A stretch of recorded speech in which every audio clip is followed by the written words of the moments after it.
Okay, so where's Bonnie Strauss? Where is she? Can you stand? Can you hit her with the spotlight? Where is she? There you go. Now, there it is. For years, Bonnie has given a voice to the forgotten. Pennsylvania changed its laws after her expose on the abuse of institutionalized mental patients, and a recent film on incarcerated youth won Best Documentary at Tribeca. Bonnie, thank you for donating your time and talent to Didi Hirsch.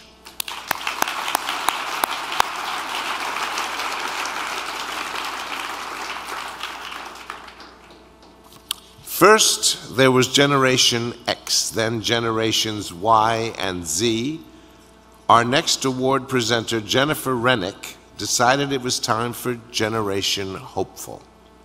So she created it, a campus group that helps high school students cope with today's pressures. The group brought in speakers, made public service announcements called "You Are Not Alone," and lots more. Along the way, Jennifer also got an education in Stigma. Come on out, Jennifer, and tell us all about it.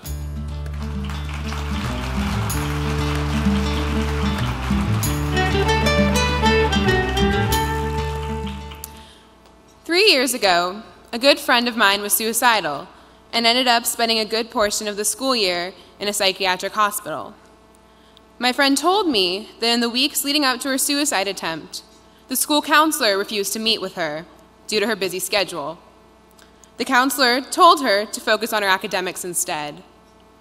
When my friend returned to school, rather than being greeted with comfort and support from administrators, she was promptly served with a notice of expulsion.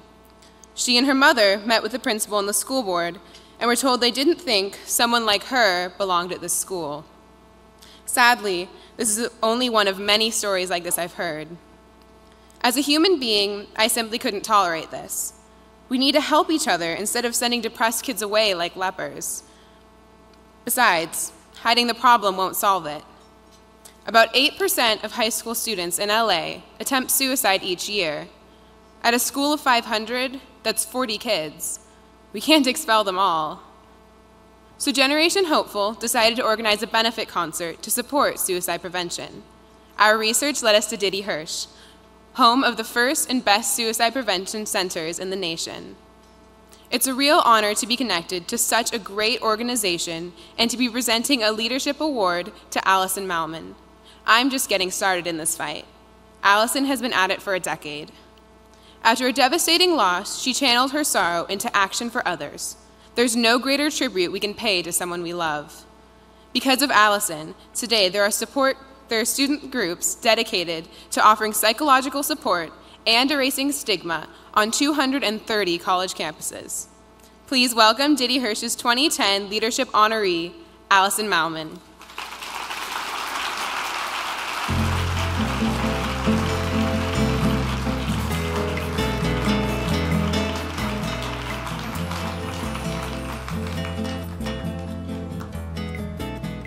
Thank you so much, Jennifer, and thank you all. I am truly humbled to be here, to be considered a friend of Didi Hirsch, to be an award winner alongside my now good friend Ross Zabo, as well as Gary, and really to be here on behalf of all of the youth and young adults who are both struggling with mental health issues and doing something about it. I come to you as the founder and executive director of Active Minds, an organization that I started when I was a student and undergraduate at the University of Pennsylvania, after I lost my brother Brian to suicide. Brian had been an exceptional student in high school, got into his top choice college, went to Columbia University, was a star in New York, become president of an a cappella group, sports editor of the newspaper, 3.8 GPA, Dean's List every semester. But a young man who started experiencing severe mental health issues, and he started experiencing them in his freshman year and was afraid and he was ashamed. He didn't know what they meant. He didn't know who to talk to, and so he didn't talk to anybody. He finally sought help from his school's counseling services in his senior year, but by then it was too late for him. He had lost hope. He came home, took a voluntary leave of absence from college, but ended up taking his life about a year and a half after that when I was a freshman in college. And I was devastated, and more than anything, I was afraid, because I realized that it very well could have been me.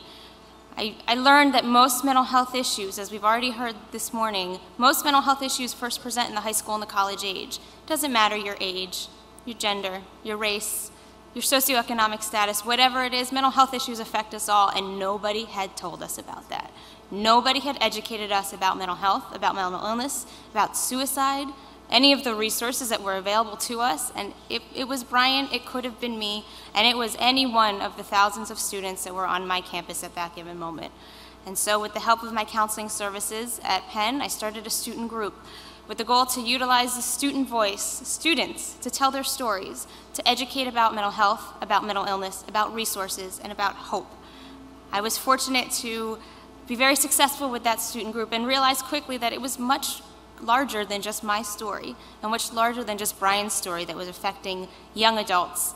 And so after I graduated, I started a nonprofit in order to develop and support other chapters of that student group on campuses around the country. I'm pleased to say that as of today, we have 261 chapters on college and university campuses across the US in 44 states, plus DC, plus a few in Canada and one in Australia.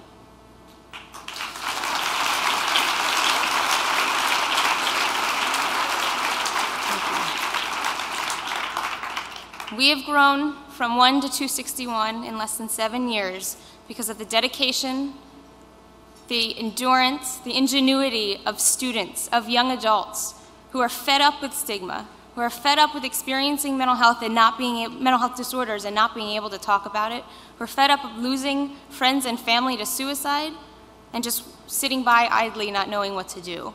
And so our chapters are all student-run groups, using their voices to tell their stories, to break stigma on their campuses, to show people like my brother Brian that it's okay to have a mental health issue. It's okay to have a mental health disorder. There is hope. There are resources. You can live the life that you've always dreamed of yourself with a mental health disorder. It was only after Brian died that I learned that suicide was the second leading cause of death for college students. 1,100 college students die by suicide each and every year. Through Active Minds, we not only have chapters that are raising awareness about mental health on campus, but we have national programs. And one of the national programs that we have right now, traveling, is a program called Send Silence Packing. We have collected 1,100 backpacks to represent those 1,100 college students who die by suicide each year. Those backpacks have the faces and the stories of young adults who have died by suicide.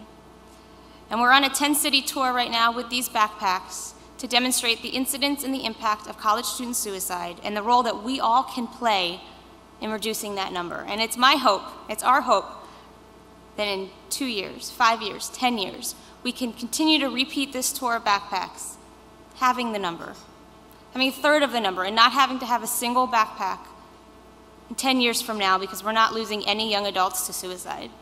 And in the meantime, we're going to keep using our voices, empowering students to share their stories, becoming friends with fabulous organizations like Didi Hirsch, and doing what we can to really change the conversation about mental health. So thank you.